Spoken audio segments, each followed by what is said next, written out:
Admiral Jeremiah Blackwell stood motionless on the observation deck of the last functioning human orbital station, his weathered face illuminated by the holographic display showing the approaching Valkyrie warship fleet.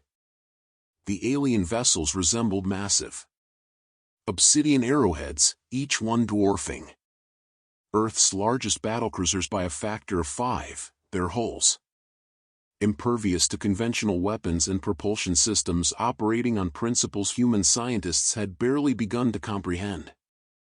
3 weeks had passed since the Valkyrie Empire had arrived in Earth's solar system, systematically dismantling humanity's outer defense networks with surgical precision while broadcasting a single message in perfect English: surrender or face extinction. The United Earth Defense Force had thrown everything they had at the invaders: nuclear-tipped missiles, orbital rail guns, even the experimental antimatter warheads, yet not a single Valkyrie ship had sustained noticeable damage. Commander Olivia Rodriguez entered the observation deck, interrupting Blackwell's grim contemplation with a data tablet displaying the latest battlefield analysis. "Admiral, we've completed the simulations based on Lieutenant Mason's observations of their attack patterns. There's something strange about their tactical approach. They're methodical, almost textbook in their movements, as if they're following predetermined protocols rather than adapting to our countermeasures." Blackwell narrowed his eyes, decades of military experience telling him Rodriguez had stumbled onto something significant. The remaining UEDF leadership had gathered in the station's Strategic Command Center when Tactical Officer Jason Turner burst in with news that would change everything. Detailed scans of debris from a Valkyrie scout ship revealed that while their technology was centuries beyond Earth's, their neural processors, essentially their equivalent of battlefield AI, operated on surprisingly rigid programming structures with predictable decision trees. "They're fighting like they've never faced an enemy that forced them to improvise," Turner explained, his voice rising with excitement as he outlined a desperate plan that relied not on matching the aliens' firepower but exploiting the one advantage humans had always possessed: creativity born from desperation.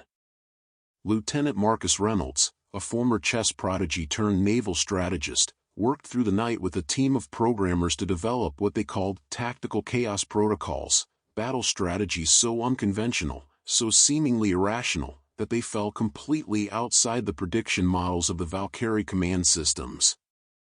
As dawn broke over the devastated remains of the lunar colonies, Admiral Blackwell authorized Operation Broken Mirror, committing their remaining fleet to actions that by all traditional military doctrine were suicidal, but which confused and fragmented the Valkyrie response. Civilian freighters retrofitted with minimal weapons charged directly at Valkyrie flagships, not to damage them but to scatter sensor jamming particles in patterns that created false targeting solutions. Mining vessels executed complex gravitational slingshot maneuvers around Earth's moon, achieving velocities that the Valkyrie targeting systems calculated as impossible for ships of their mass. For the first time since the invasion began, the alien advance faltered as their command ships held position, seemingly paralyzed by battle conditions that didn't match any scenario in their vast tactical databases. On the bridge of the Valkyrie command vessel Inevitable Dominance, Fleet Commander Xorcathol observed the inexplicable human counterattack with growing unease, his 4 eyes blinking in sequence as Secondary Commander Zinvarek reported that the neural tactical matrices were experiencing unprecedented error rates when predicting human ship movements. "Impossible," Xorcathol hissed through narrow breathing slits, his pale blue skin darkening with the Valkyrie equivalent of frustrated rage. "Their technology is primitive, their weapons ineffective against our shields. How are they forcing our tactical systems into recursive logic loops?" As he watched the human vessels executing maneuvers that sacrificed optimal defensive positioning for unpredictable attack vectors, a disturbing thought formed in the fleet commander's mind. In 3 centuries of expanding the Valkyrie Empire across 17 star systems, they had never encountered a species that chose certain death over logical surrender, and for the first time in his long military career, Xorcathol wondered if the Valkyrie's technological superiority had created a critical weakness. They had forgotten how to think beyond their machines. The first 48 hours of Operation Broken Mirror transformed Earth's desperate last stand into something the Valkyrie tacticians couldn't categorize, neither victory nor defeat but a bewildering stalemate that defied their combat algorithms. Captain Rebecca Winters of the retrofitted mining vessel Perseverance led a squadron of 12 similar ships on what the command staff had code-named Firefly runs, darting approaches toward Valkyrie cruisers that transmitted conflicting electromagnetic signatures, making each small vessel appear to Valkyrie sensors as multiple targets or sometimes as nothing at all. Lieutenant Reynolds' tactical chaos protocols had expanded to include deliberate communications on open channels discussing fictional weapon systems and non-existent fleet movements, disinformation designed not to trick Valkyrie intelligence officers but to overwhelm their neural matrices with contradictory data streams. On Earth, Dr. Elijah Montgomery's team at the Denver Underground Research Facility had achieved their own breakthrough, analyzing the recovered Valkyrie technology to determine that their quantum communication networks operated on predictable frequency patterns that, while impossible to decrypt, could be flooded with interference at precisely calculated intervals. They don't use authentication protocols because they've never needed them, Montgomery explained during an emergency briefing with General William Patterson, his eyes red from 72 hours without sleep. Their entire empire evolved without facing significant technological resistance. Their systems are sophisticated but not resilient. The Valkyrie, however, were not merely technological automatons. Deep within the inevitable dominance, Secondary Commander Zinvarek approached Fleet Commander Xorcathol with an unprecedented request, permission to override the neural tactical matrices and manually direct a portion of the fleet. The humans are exploiting our operational predictability, Zinvarek argued, her voice carrying the harmonics of intense conviction that Valkyrie culture recognized as a willingness to stake one's life on a proposal. They cannot match our weapons or shields, but they have found the gap in our approach, our reliance on warfare by algorithm. Xorcathol's inner eyelids flickered rapidly, a sign of profound disturbance among his kind. Manual combat operations had not been employed by Valkyrie forces in 7 generations. The neural matrices had proven so superior that the art of intuitive battle command had become a historical curiosity rather than a practiced skill. Nevertheless, he authorized Zinvarek to take 3 destroyer-class vessels under direct control. The results were immediate and devastating. Without the predictable patterns imposed by the neural matrices, Zinvarek's ships executed maneuvers that caught the human forces unprepared, destroying 4 vessels including the Perseverance. Captain Winters and 37 crew members died as their ship disintegrated under concentrated energy fire, the Valkyrie beams cutting through their improvised defenses with contemptuous ease. Back at the orbital station, Admiral Blackwell received the news with grim resolve rather than despair. "They're adapting," he told his officers, "which means we've forced them to change, to become more like us." When Lieutenant Turner pointed out that this hardly seemed advantageous given the devastating losses, Medical Officer Vanessa Thompson spoke up with unexpected insight, "But adaptation requires learning, and learning creates vulnerability. Their neural systems have perfect recall and processing but can't create truly novel solutions. Their commanders are now being forced to think creatively, something they're out of practice doing." The tactical implications became clear as reports flowed in from Earth's scattered defense forces.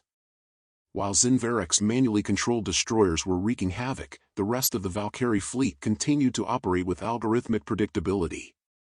Commander Rodriguez proposed a daring plan: concentrate all remaining forces against the vessels operating under manual control, forcing the Valkyrie to choose between returning to their vulnerable automated systems or attempting to transition their entire fleet to manual operations, an organizational challenge that, according to their intelligence on Valkyrie command structures, would create significant command and control problems. As the human forces regrouped for this new approach, deep space monitoring stations detected an unexpected development: a second Valkyrie fleet had entered the solar system. Far larger than the first wave, these massive warships moved with ponderous certainty toward Earth. Admiral Blackwell studied the long-range scans with the calm acceptance of a man who had already reconciled himself with death but refused to surrender. "It seems we've impressed them enough to warrant reinforcements," he observed dryly, before turning to Lieutenant Reynolds. "Which means we need to become even more unpredictable.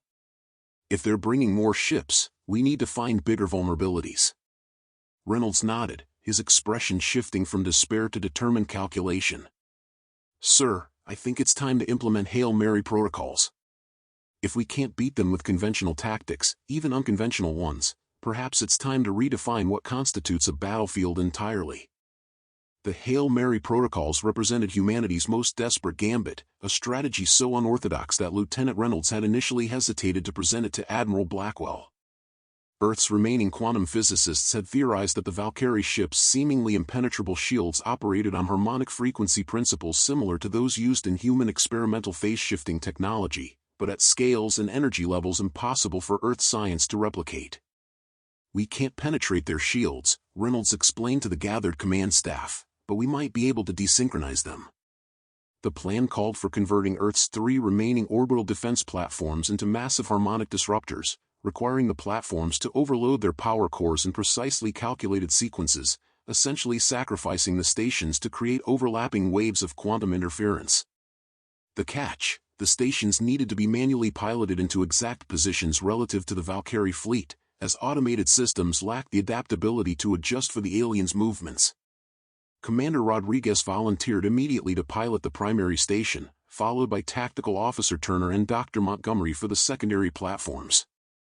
Admiral Blackwell rejected their offers with quiet authority. "This mission requires someone with nothing left to lose," he said, revealing that his exposure to radiation during the initial Valkyrie attack had given him less than a week to live. While preparations for the Hail Mary maneuver proceeded, the newly arrived Valkyrie reinforcements revealed an unexpected purpose. They weren't additional combat vessels but specialized command ships. Long-range scans detected unusual energy signatures suggesting these vessels housed what intelligence analyst Thomas Fletcher identified as biological computational arrays, living computer systems vastly more sophisticated than the neural matrices used by the first wave. Aboard the Valkyrie command vessel Sovereign Imperative, Grand Strategist Kel Moran observed the tactical displays with mounting concern. A member of the Valkyrie High Command, Kel Moran had voyaged for 3 months in suspended animation after disturbing reports about the Earth resistance had reached the Empire's central worlds. "These humans should have been a routine pacification," he remarked to his adjutant, Tiv Relax.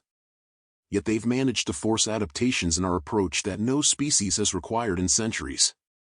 When Tiv Relax suggested simply overwhelming the humans with the combined might of both fleets, an approach that would guarantee victory through sheer numerical superiority, Kel Moran made the clicking sound that indicated disapproval in Valkyrie communication. "Brute force is inefficient and inelegant. I want to understand what makes these primitives so resilient. Their persistence defies logical analysis." The Grand Strategist ordered a temporary halt to offensive operations, establishing an orbital cordon while he studied the human tactics. This unexpected reprieve gave Earth forces the window they needed. Admiral Blackwell initiated the Hail Mary sequence, personally piloting the primary defense platform toward the center of the Valkyrie formation while Lieutenant Reynolds coordinated the complex harmonic calculations from the makeshift command center established in the ruins of the Geneva Space Center. The Valkyrie observed Blackwell's approach with analytical detachment, their sensors detecting the power buildup in the station but their tactical systems calculating minimal threat potential from the obsolete human platform.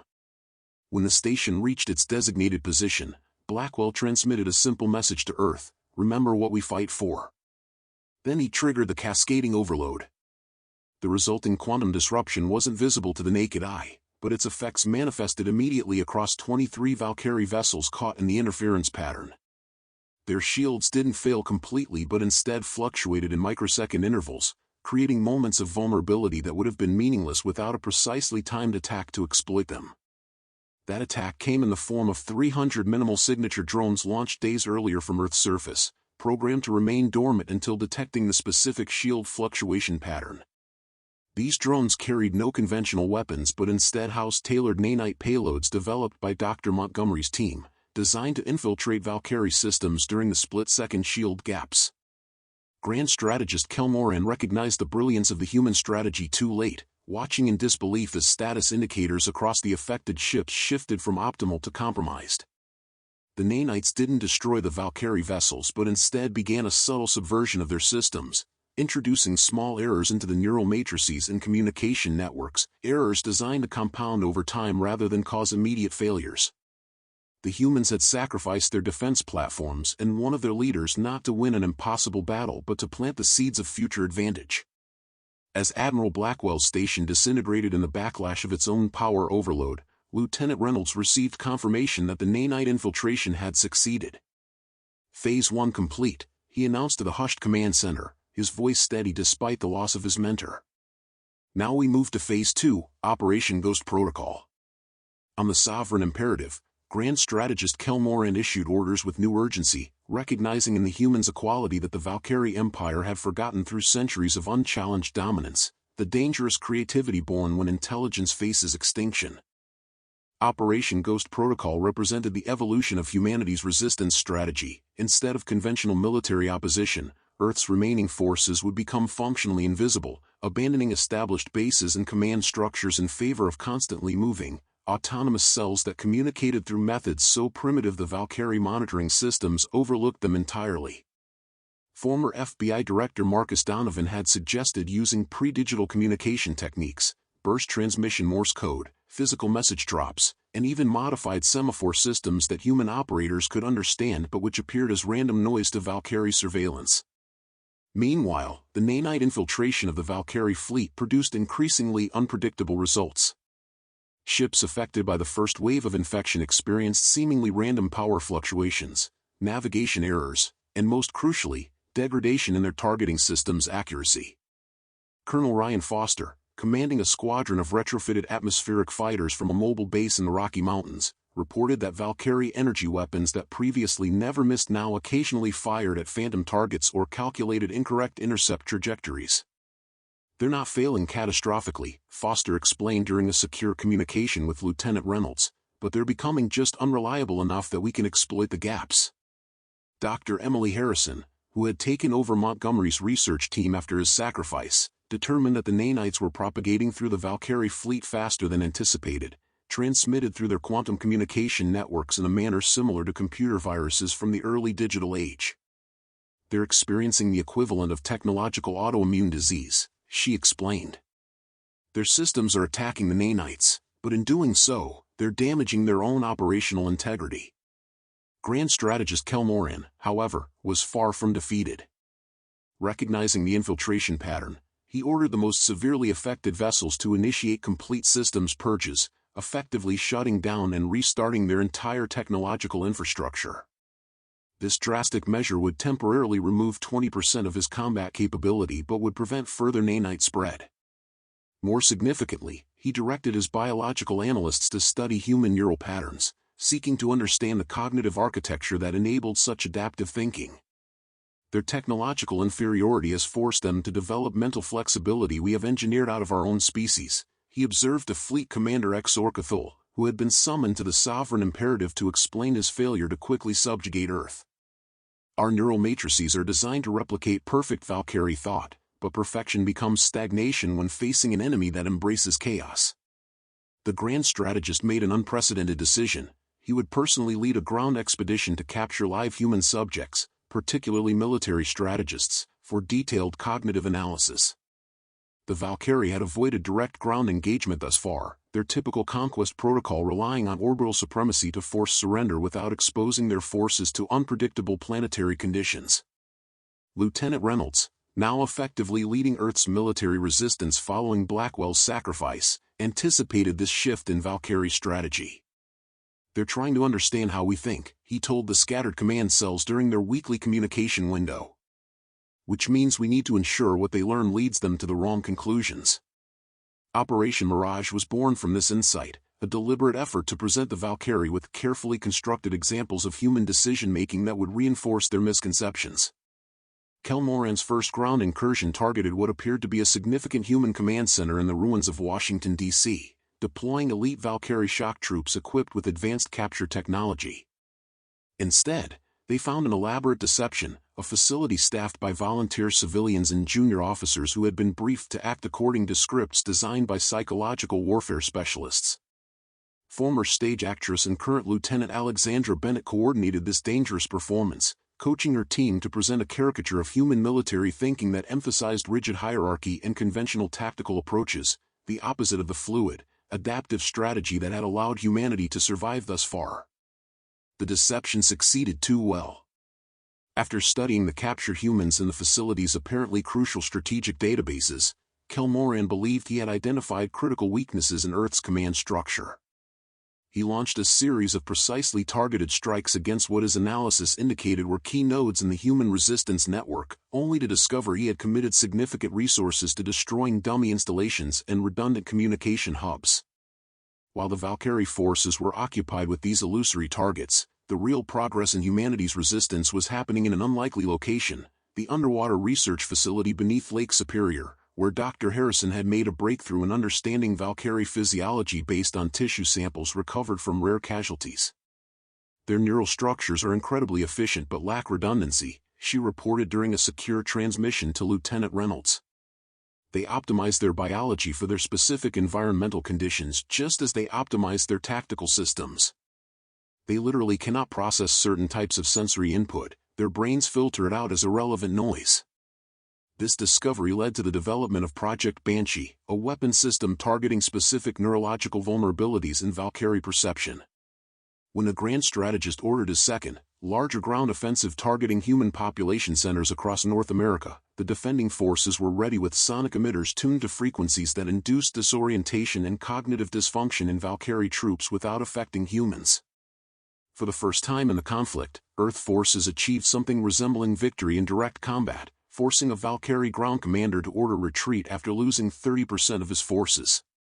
Aboard the Sovereign Imperative, Grand Strategist Kelmoran received this news with complex emotions that had no direct translation in human terms, a mixture of professional admiration, frustrated rage, and dawning concern that the standard conquest protocols were fundamentally inadequate for this unusual species. They should not be able to adapt this quickly, he told his inner counsel, the ridge of sensory organs along his cranial crest pulsing with agitation. Every solution we implement is countered not within generations or years, but within days. It defies evolutionary logic. Secondary Analyst Nev Barracks, the youngest member of the Strategic Council, spoke with the hesitation appropriate to his junior status. Perhaps, Grand Strategist, we have encountered in humans a quality our empire has not faced before, a species that evolves not through biology but through desperation itself. Secondary Analyst Nev Barracks' observations sent ripples through the Valkyrie command structure, challenging centuries of imperial doctrine based on technological determinism. Grand Strategist Kelmoran, despite his growing frustration, recognized a fundamental truth in the junior officer's words, one that required a complete reassessment of the Empire's approach to Earth. Meanwhile, Lieutenant Reynolds had established a new command structure unlike anything in military history, a distributed network of semi-autonomous resistance cells connected not by formal hierarchy but by shared strategic principles, each authorized to innovate and adapt without waiting for central approval. Former Navy intelligence officer Derek Hamilton, operating from a converted oil platform in the South Pacific, developed what he called tactical evolution algorithms, a method for rapidly testing and disseminating successful combat strategies across the resistance network while discarding failed approaches without attachment. We're mimicking natural selection, Hamilton explained during the Resistance's encrypted weekly briefing, but compressed for millennia into hours. When the Valkyrie deployed a new type of hunter-seeker drone designed to track human communication signals, Resistance technicians responded by creating signal bafflers using repurposed kitchen microwave components, a solution so technologically primitive that Valkyrie sensors failed to recognize it as intentional countermeasures. Dr. Harrison's team at the Lake Superior facility continued their groundbreaking work on Valkyrie neurophysiology, developing increasingly effective sensory weapons that exploited the aliens' perceptual limitations. The breakthrough came when Professor Nathan Baldwin, a xenolinguistics specialist who had studied the Valkyrie communication patterns, identified what he believed was evidence of synesthetic processing in their neural architecture. Their brains processed certain sound frequencies as visual stimuli and vice versa. Their evolution optimized them for efficiency but sacrificed perceptual flexibility, Baldwin theorized. We can create sensory illusions they literally cannot distinguish from reality. The resulting Phantom Fleet strategy became Earth's most successful deception yet, carefully calibrated electromagnetic and acoustic emissions that Valkyrie sensors interpreted as massive human battlegroups where none existed. Grand Strategist Kelmoran, increasingly disturbed by his force's inability to achieve decisive victory, took an unprecedented step. He requested a direct audience with the Valkyrie sovereign consciousness, the distributed intelligence that guided the Empire's expansion across the stars. Such communication required Kelmoran to enter a specialized neural interface chamber, temporarily merging his consciousness with the vast network that connected all senior Valkyrie leadership. The experience left him visibly altered, his normally blue skin taking on a grayish pallor as he addressed his command staff. The sovereign consciousness has reached a conclusion regarding Earth that has no precedent in our 17-world expansion, he announced. The humans represent a unique evolutionary path, one that prioritized adaptive cognition over biological or technological optimization. They are categorized as a divergent intelligence species. The implications of this classification reverberated through the Valkyrie command structure. In the Empire's 3,000-year history, they had encountered only 2 other divergent intelligence species, both now extinct, but both having required resources far beyond standard conquest protocols to subjugate. The sovereign consciousness authorized Kelmoran to deploy weapons platforms previously reserved for existential threats to the Empire itself, including atmospheric converters that could permanently alter Earth's climate to make it uninhabitable for humans while preserving its mineral resources. Lieutenant Reynolds received warning of this escalation through an unexpected source, a direct communication from Secondary Commander Zinvarek, who had been increasingly troubled by the Empire's approach to Earth. "Your species will be exterminated unless you surrender," she transmitted on an isolated channel. The deployment of extinction-level weapons has been authorized. When Reynolds asked why she was providing this warning, Zinvarek's response revealed fractures in the seemingly monolithic Valkyrie hierarchy. The sovereign consciousness seeks optimization above all else. Some of us believe destroying a divergent intelligence species represents a profound loss rather than an optimization. This communication revealed something humanity had not considered, the possibility of ideological diversity within the Valkyrie Empire. Dr. Harrison immediately recognized the strategic potential. If there are factions among the Valkyrie, we might be able to exploit those divisions. Reynolds, however, focused on the immediate threat. The atmospheric converters would arrive within 72 hours, and Earth had no technology capable of preventing their deployment. Their only hope lay in a desperate plan proposed by Colonel Foster, using the nanite-compromised Valkyrie vessels against their own fleet. The infected ships still respond to authenticated Valkyrie command signals, Foster explained, and our cryptography team has partially decoded their authentication protocols. The plan required a small team to infiltrate a Valkyrie communication relay station that had been established on Earth's moon, allowing them to transmit falsified commands to the compromised vessels. Marine Commander Lucas Mitchell volunteered to lead the lunar mission, assembling a team of 12 specialists for what amounted to a suicide operation. Even if they succeeded, they would have no means of returning to Earth. As preparations for the lunar mission proceeded, Lieutenant Reynolds faced the most difficult decision of the conflict. Zinvarek had made an unprecedented offer. She and a small faction of like-minded Valkyrie officers would help prevent the deployment of the atmospheric converters if humanity would agree to share their unique cognitive approaches with the Empire, not in subjugation, but as equals. The proposal represented either humanity's salvation or its most sophisticated trap yet. "They want to understand how we think," Reynolds told the emergency council assembled to evaluate the offer. "The question is whether they want that understanding to destroy us more efficiently or because they genuinely see value in our perspective." After hours of debate, Reynolds made his decision, one that would either doom humanity or open an entirely unexpected path forward in a conflict that had seemed unwinnable from the start. Lieutenant Reynolds' decision regarding Zinvarek's offer reflected the essence of humanity's survival strategy throughout the conflict, calculated risk balanced with intuitive trust. "We accept your cooperation," he transmitted to the Valkyrie commander, "but with verification protocols." Rather than an unconditional alliance, Reynolds proposed a limited joint operation targeting the atmospheric converters, with each side maintaining operational security while working toward the shared objective. Meanwhile, Commander Mitchell's lunar mission launched under cover of a diversionary attack that drew Valkyrie attention to Earth's southern hemisphere. Using stealth shuttles stripped of all non-essential systems to minimize their signature, Mitchell's 12-person team made the 3-day journey to the lunar surface, landing in the shadow of the Leibniz Mountains 50 kilometers from the Valkyrie relay station. The mission faced its first crisis when their portable life support systems began failing in the extreme lunar conditions, a problem solved by technical specialist Gregory Wilson's improvised reconfiguration of their equipment using parts from 2 damaged units to restore functionality to the remaining 10. The team reached the relay station to find it more heavily defended than intelligence had suggested, with automated sentry systems that could detect even their minimal life signs. Infiltration specialist Diane Cooper developed a bold solution, using their own biorhythms as camouflage by timing their movements to synchronize with the station's energy pulse patterns, effectively hiding within the facility's normal operational signatures. Once inside, communications expert Vincent Rodriguez discovered that the Valkyrie authentication protocols had been updated, rendering their prepared codes useless. In a moment that epitomized humanity's adaptive advantage, Rodriguez didn't attempt to crack the new encryption but instead identified patterns in the signal architecture that allowed him to create parasitic authentication, embedding their commands within legitimate Valkyrie transmissions so they would be carried through the system with valid verification markers.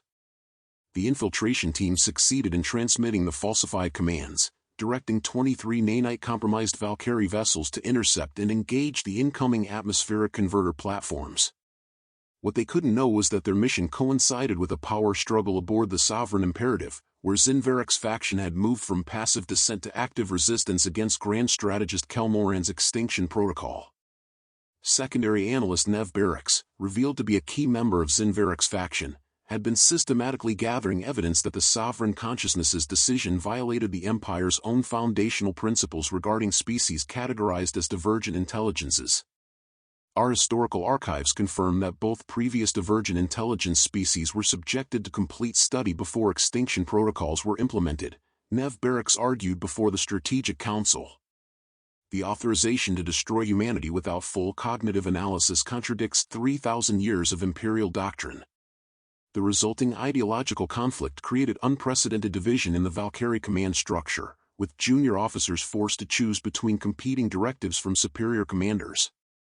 When the compromised vessels began moving to intercept the atmospheric converters, Kelmoran initially assumed they were responding to Zinverek's unauthorized commands rather than human infiltration. The resulting confusion created a critical window during which Dr. Harrison implemented the final phase of Project Banshee, a planet-wide deployment of sensory weapons specifically calibrated to target the neurological vulnerabilities of Valkyrie in leadership positions.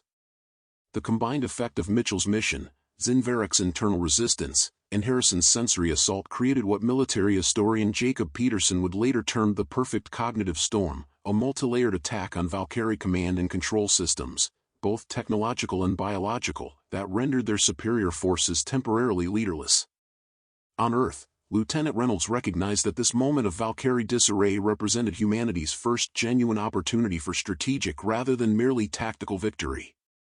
He authorized Operation Lazarus, the activation of previously hidden defense platforms that had been preserved specifically for this moment of opportunity. The Lazarus platforms delivered a focused electromagnetic pulse targeting the atmospheric converter's navigation systems, not destroying the alien weapons but sending them into harmless orbits beyond Earth's gravitational influence.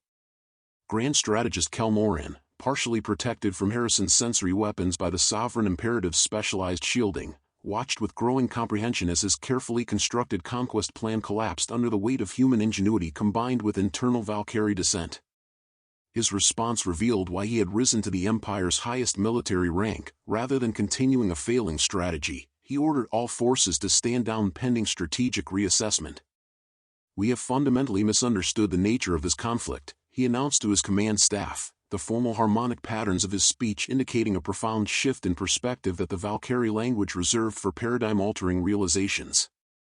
The humans have demonstrated that technological superiority alone does not determine evolutionary fitness. Their cognitive adaptability represents a form of advancement along a different axis than our own.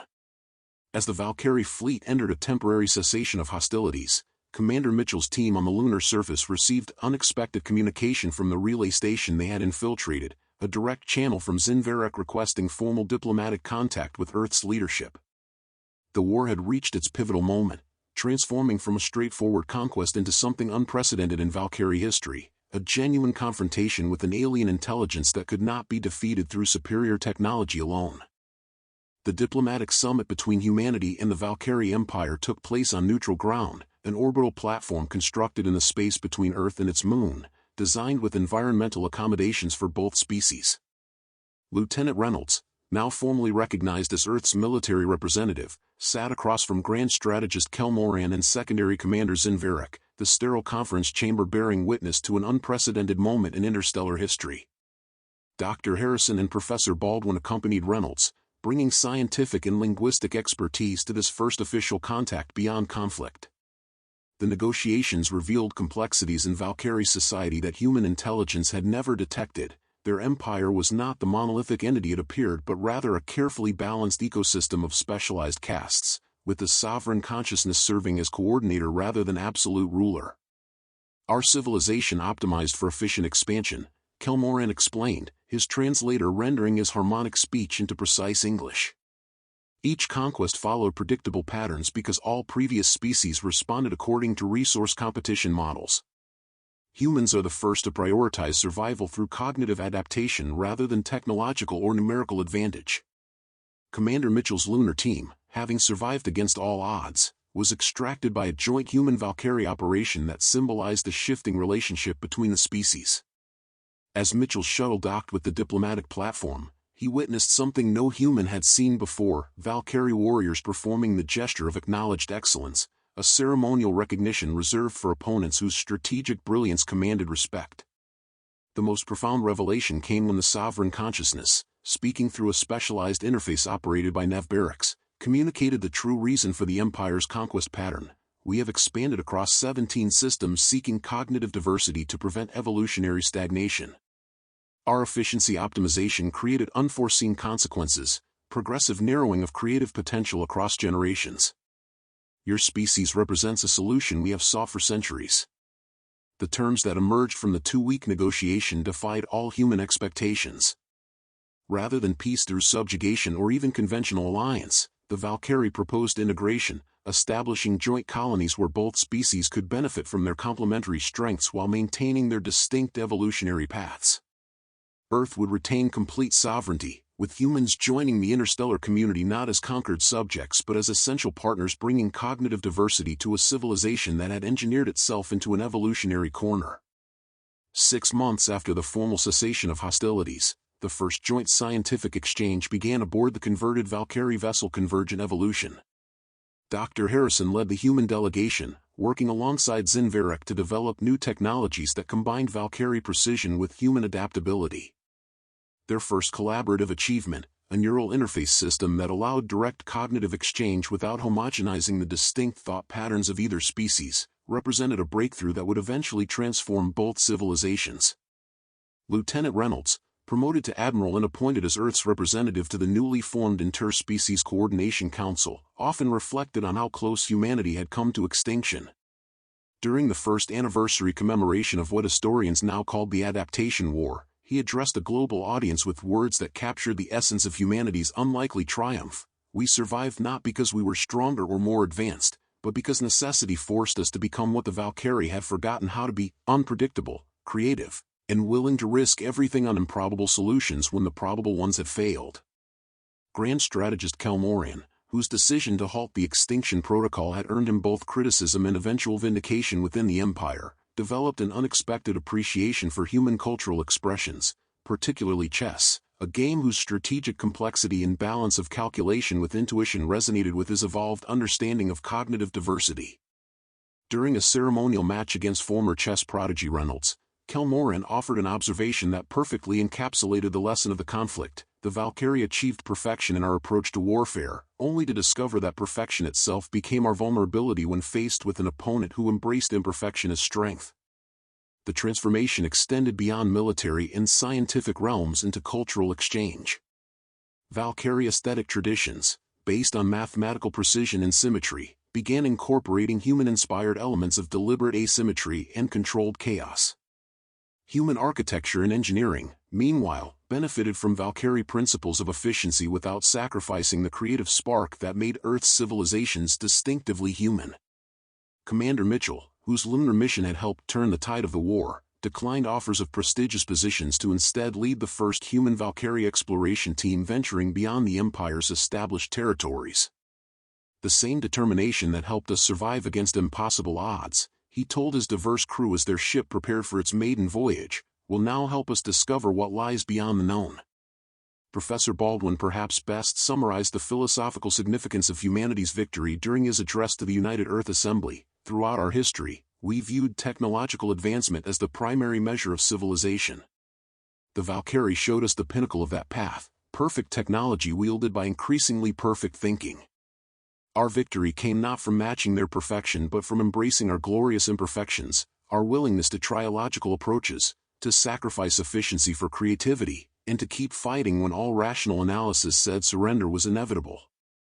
As Earth rebuilt from the devastation of the war, integrating Valkyrie technology with human innovation to create something greater than either civilization could have achieved alone, the stars no longer represented an existential threat but a shared frontier. The impossible technological disadvantage that had nearly doomed humanity had transformed into humanity's greatest diplomatic asset, the cognitive diversity that an ancient, hyper-advanced empire discovered it needed more than another conquered world. Admiral Blackwell's sacrifice, along with countless others, had not merely preserved human independence but had earned humanity a place in the interstellar community that no one could have predicted, not as subjects or even equals, but as essential partners whose unique evolutionary path had developed something the Valkyrie Empire, for all its technological marvels, could not engineer: the beautiful unpredictability of the human spirit.